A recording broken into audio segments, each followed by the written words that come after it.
We have an hour on the clock. We're going to get started. We'll give you guys a 20-minute warning and then a 5-minute warning before the end of the session. Thank you.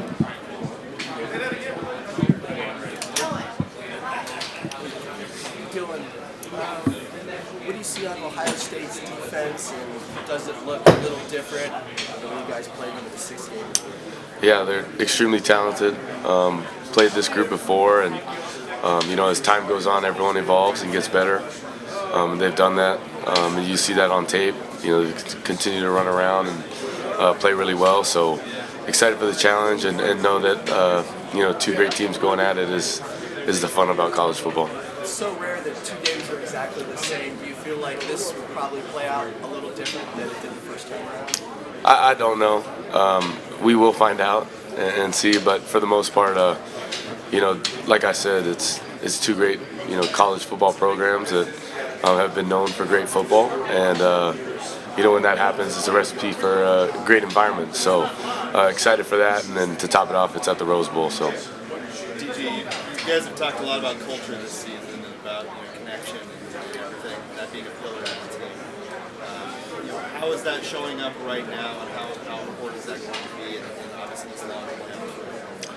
Yeah, I think as you build it, a team's culture, but also just how you are as a group together. We truly enjoy going to work today or every day together, and have fun, doing that. And I think that allows you to be genuine and authentic in what you're building, and that I feel like that's shown through our work and through our production on the field. But for the most part, I think once you get to this point, you got to have some of that to even get to this point. Does that make sense? Yeah. What are some of the challenges with trying to beat a team twice? What comes with that? Yeah, I think just playing each other once. I think once you have that environment together, then naturally there's a proof of concept, I guess you could say, of being able to go back to and look through to get better on. But I think there's pros and cons for both teams, and I think that's just the situation we are in now. But you see it in the NFL, you see it in college football, whether it's two great teams that have a great season playing the championship or here in the playoffs. I think it's not far-fetched anymore to play a team twice, and it's just kind of the road that we were both put on. So now we're here, but we're excited for it, and like I said, it's at the Rose Bowl, so what better way to do it? When you look back on the game in October, what are some of the things you feel like you can't take from this game that you learned from that game? Yeah, I think just the way we've played thus far. I just know this is. Oh wait, never mind. I see it on the other side, but no, watching what we've done and how we can get better. Like I said, that past 2 weeks of self-scout, we're able to just whether it's looking inwards and try to improve in different areas, and then also when it comes to opponent prep, using all that to our advantage and trying to be as prepared as we can. You said you're chasing wins and memories kind of all season long, and the fans are kind of with you too. So what do you want the fans of the Oregon Ducks to remember you guys by, and you specifically as a player? Yeah, I love the Oregon Duck fans. I think this has been the most genuine fan base I've been around, and fun, to play for. And I think that speaks volume because, as fans, and even a fan myself of other sports, you catch yourself being a little wild with comments or what some type of product should look like. But what I love about Oregon fans, and even just people within the community, is when you see people and just the positive energy they bring and words of encouragement. They're so thoughtful of that, and I appreciate that. And I really don't think it's just because of success. I just think the people we're around and the way Eugene has been for a while. I'm blessed to be a part of it because the community is special, the fan base is special, but really just the people that make this whole thing go is a huge part of why it's been fun. So. Dillon, you have a lot of people back out home really supporting you. A lot of people getting ready for this. What does it mean to have your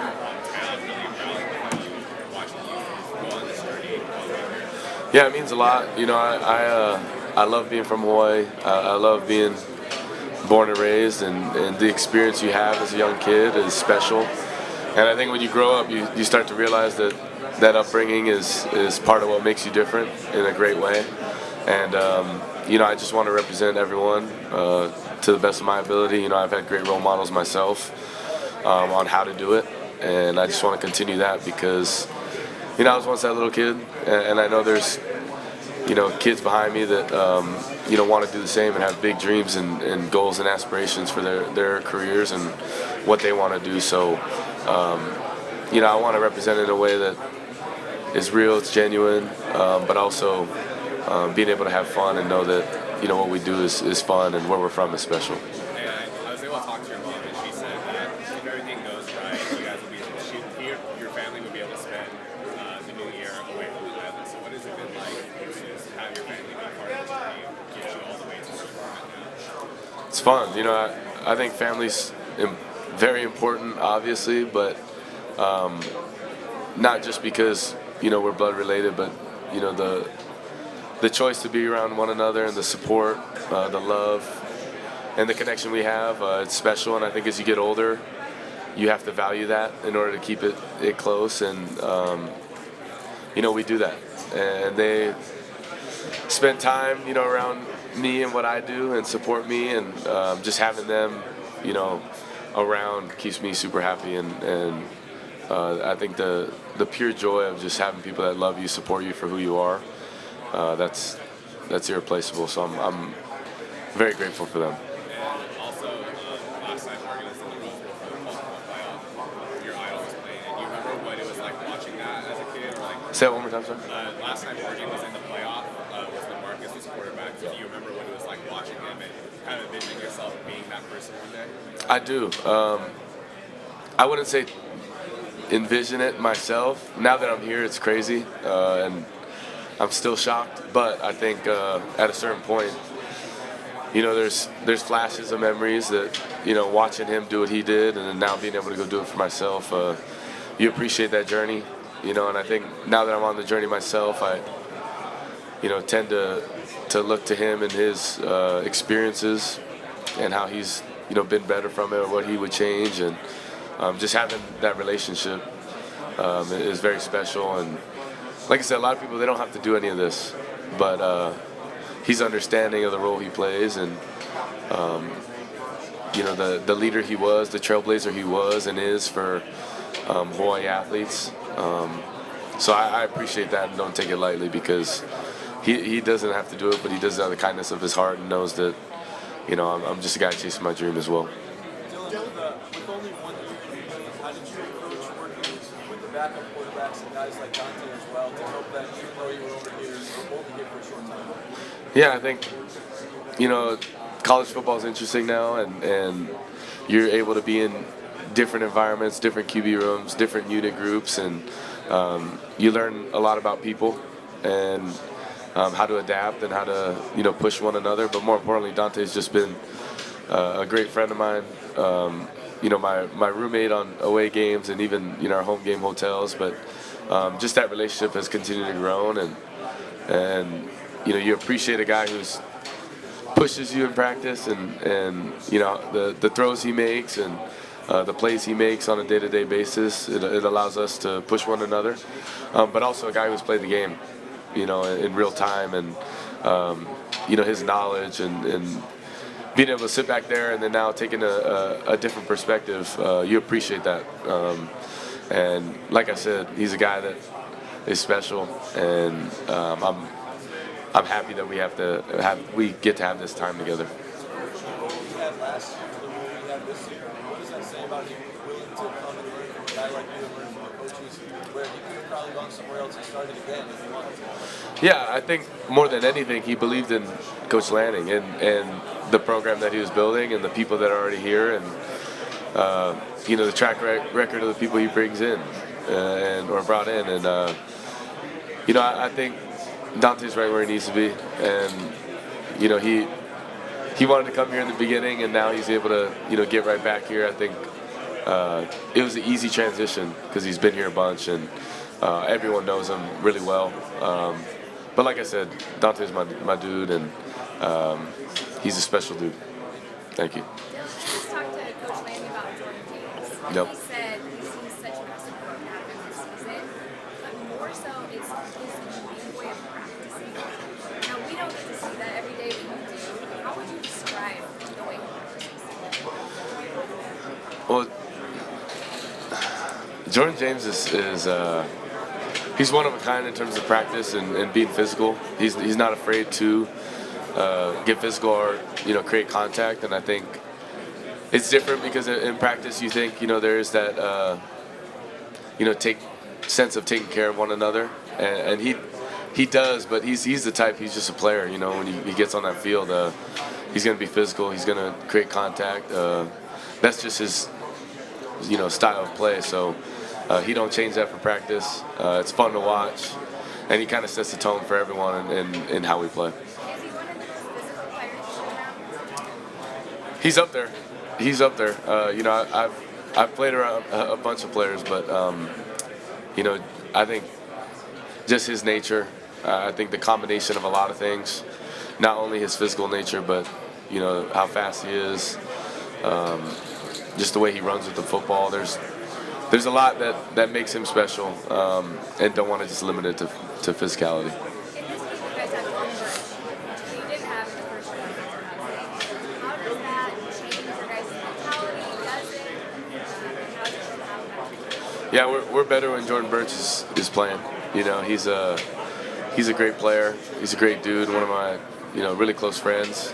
But he's also one of our leaders. So I think all in all, he's a guy you want on the field, and happy we have him on the field. Dillon, you guys recently visited by Tim Grover, as worked with Michael Jordan, Kobe, Dwayne Wade. When you guys heard from Tim Grover and had him speak to your team, what did you get out of that? What was that experience like for you? Yeah, I think Tim was unbelievable.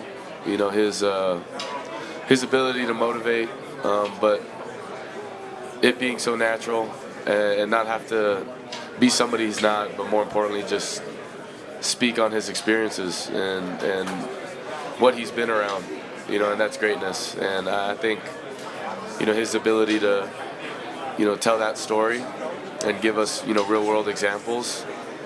I think everyone was able to take it in a different way and how it could connect to them. And, whenever we can get a guy like him in our building, please and thank you. So happy we were able to have him there. Having Kenyon Sadiq, for example, a guy that knows that has to come back and do injuries and whatnot, what has his presence been like for you? Not just on the field, but also back in the locker room. You guys have good locker room. Yeah, on the field, another weapon. A guy who's a great playmaker, but off the field and just in the locker room, he's very calming and just a mature individual for his age. And anytime you can have him on the field, it's a plus. But more importantly, in the locker room, the confidence he brings and the depth he brings to that room that's already pretty deep. We appreciate him, and just that whole group. They're really good at keeping everyone together, and that's kind of their nature, right? The tight ends are very selfless leaders.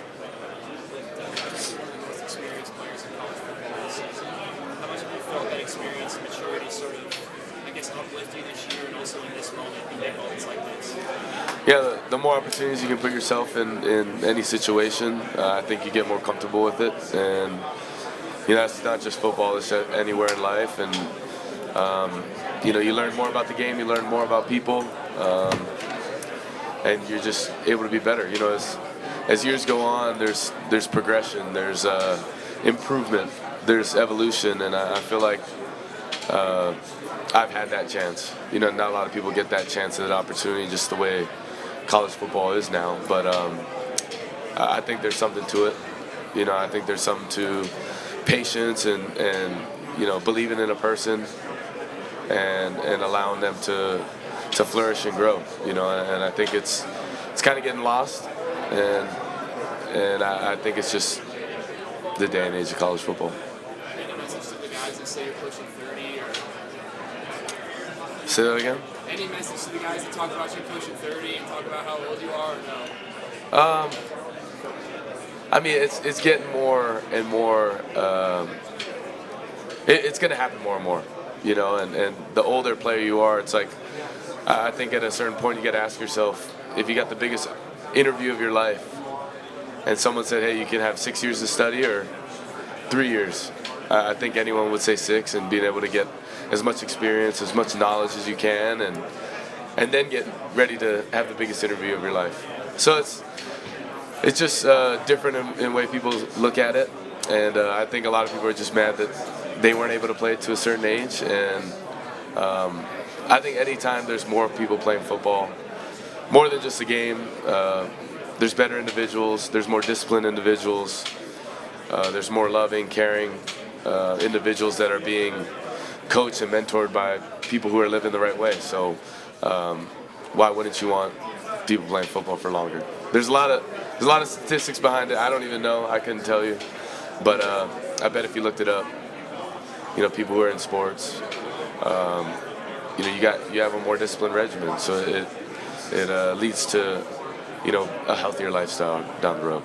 Dylan, go back to the first 3 different teams, 3 different leagues. You're in the Big Ten now. At the Big Ten, did you guys take over the Big Ten and winning it this year, or is this a Pac-12, you know, climate that came into the Big Ten? I'm not sure. I'm not sure. I think, you know, what we've done has spoken for itself. But for the most part, I think college football in general, you know, it's wild. And I actually was talking to my mom and dad the other day about it. Like, in 2019, how different was it? You know, just all that's transpired and a lot of positives that has benefited a lot of people, and all of us. You know, we all have careers because of this game of football. So although we have opinions and think one thing should be one way, it is what it is. And I love playing the game. I love being in those white lines, and that's the fun of it. So I think, to answer your question, who knows? Who knows what the Big Ten will be in 5 years, you know, or a new conference may transpire. But I think that's the fun, the unknown. You know, the more for everyone to talk about, the more for everyone to be excited about, the new environments, the new matchups. So it should be fun. Also, I think you or Oregon quarterbacks were sacked only, I think, 13 times this year. 3 games in a row you weren't sacked, ending with the Ohio State game. They didn't get to you with freshers. But what's that like to be upright for like 3 straight games? Did that register with you?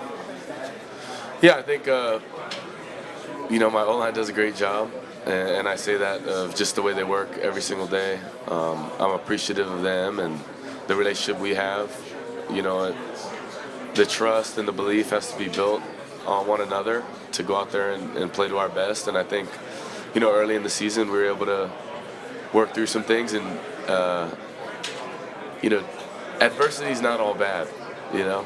I think we have such a negative connotation to growth, to things that may not go your way, and I think it's important to work through it, you know, and commitment to one another, and that's what I love about them.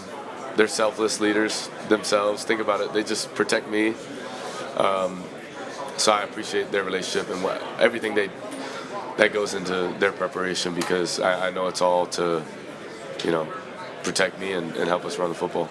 Real quick, can you sympathize with Will Howard on that last play in the first meeting where trying to make a play, the clock runs out, they've got a timeout? Just as a quarterback, can you sympathize about how that works?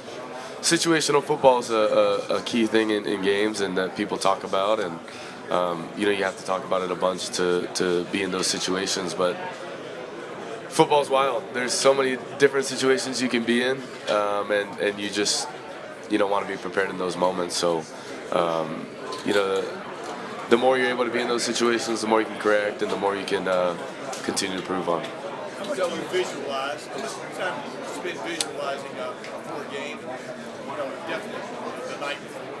You know, you a lot of times see deja vu, things happen, kind of like you thought they would. Yeah, I think that's just to go with preparation. You know, everyone has their different way of preparing, and you know what makes them be at their best. And for me, I think throughout the week, the ability to just lay your eyes on the right things and how you prepare is what I do. So I believe in that. I've kind of created this routine through my 6-year span, but you get better every year and you evolve and how you can improve on it and try to make it so you can be at your best. What's this Rose Bowl mean?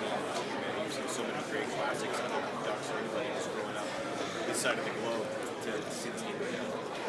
Yeah, I think the Rose Bowl is fun. We played it against UCLA earlier this year, which was a lot of fun. But I'm excited for the grass. The grass is beautiful. I think we need more grass in this world, not that artificial stuff. But it's a blast. The Rose Bowl, big environments. Everyone dreams of playing in. I think when you have that opportunity, you want to make the most of it, and we're extremely excited. Dillon, can you talk about as far as when you step out onto Rose Bowl Field come January 1, what will your emotions and adrenaline be like? Deep, easy breathing, enjoying the moment. I think a lot of times people are just walking through life and don't appreciate the present and the day we're given because we're so focused on what's to come. And I think where I've been very blessed is just sitting right where my feet are, and being comfortable with that and allowing life to be present, and not focus on too many other things. And that's where I'm at my best. So I try to keep it that way, and we'll enjoy the moment for sure. What's the ingredients that have made you to become the great player that you are? Belief at a young age. I think when you have people that believe in you, it allows you to be at your best. And when you go through adversity, ups and downs, you got to have people that you can rely on that remind you why you're doing what you do. And I've had that, and I appreciate that from my family and people in my life that want to see me play at a high level and understand the mission and the goal. And I can't say that enough. The people you're around have a big impact on who you are and who you become. So surround yourself with good people. What are the ingredients that's going to take to come out victorious come Rose Bowl Day? Say that one more time, sorry. What are the things that it's going to take for you to become victorious on Rose Bowl Day? Yeah, I think us being who we are, competing at a high level, being really good in a lot of situational football, but having fun and being in the moment, and I think we do that. The rest will take care of itself, but it's, for the most part, it's the way you prepare. Do you have memories of any Rose Bowl games growing up? I do. Marcus's year against Florida State, I remember watching that. Watched a little bit of the Oregon-Wisconsin. And it's crazy, now that I'm at Oregon, I can only think of Oregon Rose Bowls, but there's definitely more I've watched. Not at the top of mind, but I mean, everyone knows the Rose Bowl. I think that speaks for itself. And the weather, that 2 p.m. kick, you get the day, and then you get the sunset, and then you get the night. It's special. So not many are like these. You play in a lot of big games, but does this feel any different at all? Just the magnitude of it? Yes, because it's in the present. I think anyone would say that. Wherever your feet are, that's where it's most important. And you appreciate the big environments, the small ones, everything in between. They all help build you to who you are. So you got to appreciate all that. Jabbar said earlier that you felt like this is sort of the beginning for what this club would be good. Did you have that feeling when you came here that you guys were getting ready to take off? Well, I was looking at the stock market. It looked like it was trending in the right direction. But you got to believe in people. It's important the people you surround yourself around, and I believe in Coach Lanning, his mission. I believe in the people that are in this building. And if you believe in what you're doing, whatever it may be, it's gonna go in the right direction. So I'm big on that. and I'm appreciative of the guys in this building because the environment we have, the fan base we have, it's genuine, it's pure. They want to see us succeed and understand that, we're playing a game that we love and we want it just as bad as they do. And it's been a special experience, and I wish I had more than 1 year to experience it, but it's been a blast, and the people I've met have impacted my life for the rest of my life. So only good things. Jabbar said it best though. When you got the right people in the right place, it'll go the right direction. I apologize for the interruption, everybody. We have just a quick announcement regarding the Rose Bowl Game Scholar Athlete Award. Hello, my name is Kevin Ash. I'm the Chief Administrative Officer of the Rose Bowl Game, and I'm here to present the Rose Bowl Game Scholar Athlete Award that was first given out in 2019 and presented to the top student athlete. It's based on academic achievement and community service, and in addition, we have a copy of the trophy that's up in the Ridley Mansion in the football room at the Tournament of Roses. I'm pleased to announce that Dillon Gabriel is our recipient from Oregon, one of 16 finalists for the William V. Campbell Trophy, known as the Academic Heisman, named National Football Foundation National Scholar Athlete, inducted in 2024, fifth ever OU player to be named NFF National Student Athlete. Congratulations. Thank you. Appreciate it. Dylan, thank you.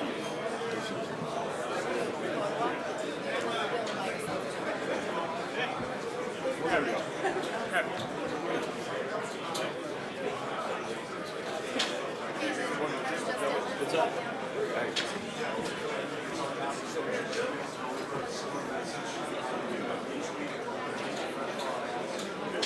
Boom. Thank you. Dylan, I got a kind of stupid but funny question for you. Come on. My name's also Dylan, but it's spelled DYL. Why do you think your spelling's better than the DYL version? Or do you wish you were DYL? Mixed reviews. Dylan's from Corey Dillon, the running back, so I do appreciate that spelling. However, I don't know why they messed up my spelling a bunch. They put another I in between the two L's and the O, so I don't know. They always spell mine that way. Really? It makes me upset. It's interesting. It's like if it was my autocorrect, it'd be DYLN, but yeah, people spell it DILION, Dillion, but that's probably why I would say DYLN, because I feel like I get my name spelled right more often, but it's all good. Thank you. Mom and Dad were a fan, and just Corey Dillon as a player, more dad. And then my little brother's Roman Gabriel, after Roman Gabriel, and then my older brother's Garrison Gabriel after Garrison Hurst. So, little football family. No. The first game against Oxford, what made the deep passing game so effective? Yeah, I think just in that particular game, I think guys did a really good job of winning vertically.